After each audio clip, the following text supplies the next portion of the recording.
What's up everybody and welcome back to another episode of Fallout 4 Mods Weekly. This is a series where I show you guys some of the best for mods to come out each and every week for Fallout 4. So as it was with last week, we are continuing that trend of a lot of people moving over to Skyrim, at least in the short term. That doesn't mean we didn't get good mods, there just wasn't nearly as many releases to pick from. But again, I want to reinforce the idea, I actually think we did get pretty good mods this week. I think like some of the mods are really good, especially the first one I'm going to show you. So with all that being said, if you do enjoy the series, I encourage you to consider subscribing, but with that, let's get right into it.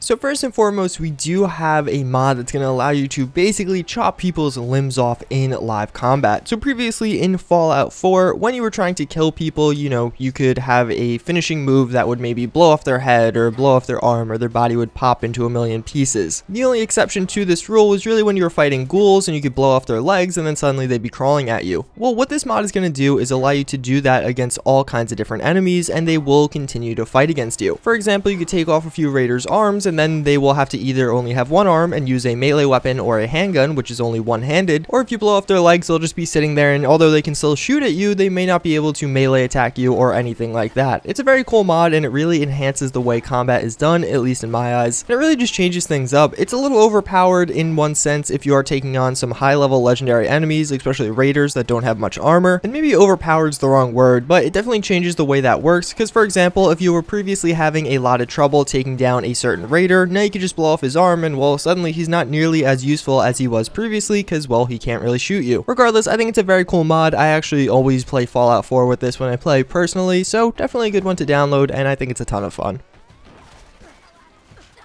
So up next, we do have a mod that I did just make a full video about. This is going to be the Forsaken Institute Assassin Armor. Basically, this is going to add in 3 different sets of armors. I'm mainly going to just focus on the third one because I think that's the real highlight of this mod, and really the first 2 are more of like stepping stones, at least in my eyes. Regardless, this is a mod with a lot of lore behind it. It's about a girl that did join the Institute, and each of the armors represents different aspects of her journey. The third and final version is the part where she goes and gets revenge on the Institute, and I must say the armor does look very good. I think it fits into Fallout 4 very well. It has very much so a Wastelander feel. You feel like you're getting down and dirty when using this armor, and honestly it just looks like something straight out of Mad Max. I especially like the glowing helmet. All around, it's a very cool armor mod, one of the more cool armor mods we've gotten in the past, as well as it's very lore friendly, which is definitely something pretty unique. A lot of different mods don't take the extra time and effort to justify their presence in the game. Most people are just like, hey, here's a cool armor, download it. All around, definitely a cool download, definitely a great add-on for your female characters.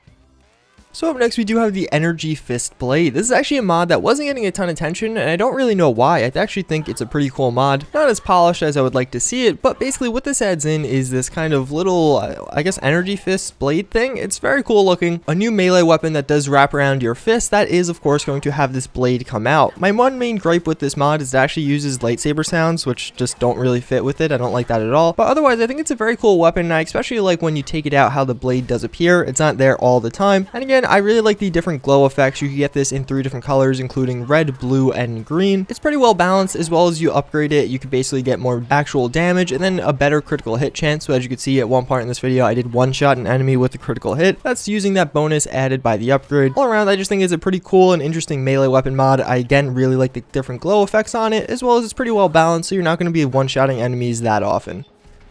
Next up, we do have the Gundam Power Armor. This is an interesting mod. It tries to do a lot and does some of it really well and some of it not so well. This also adds in a regular armor and a few different weapons, as well as 5 different power armors. Personally, I think the weapons and the standalone armor aren't really that great, especially the weapons. They're just not very high quality, and honestly, I think I would just download this mod and kind of ignore them. And that's because I think the power armors are so high quality, they look really good, and they have a lot of cool features behind them. They all have custom jetpacks, all except one actually, and I think they fit very well into the game. Although actual Gundams are meant to be much larger, so kind of you could tell in a few spots like, hey, this probably should be a little bit bigger, but I don't think it's a huge issue. And if you're a fan of Gundam or you just kind of like this aesthetic, I think it's definitely a good mod to download as a power armor. Again, the texture and model quality on all the power armors is top notch. They look very good, especially when you're running around in them. It definitely has that whole outlandish theme going on. Some of the jetpacks for these things are absolutely massive and kind of insane to actually use. All around, it's a very cool mod, not as high quality as other power armor mods, but definitely has a spot on a lot of different people's mod lists.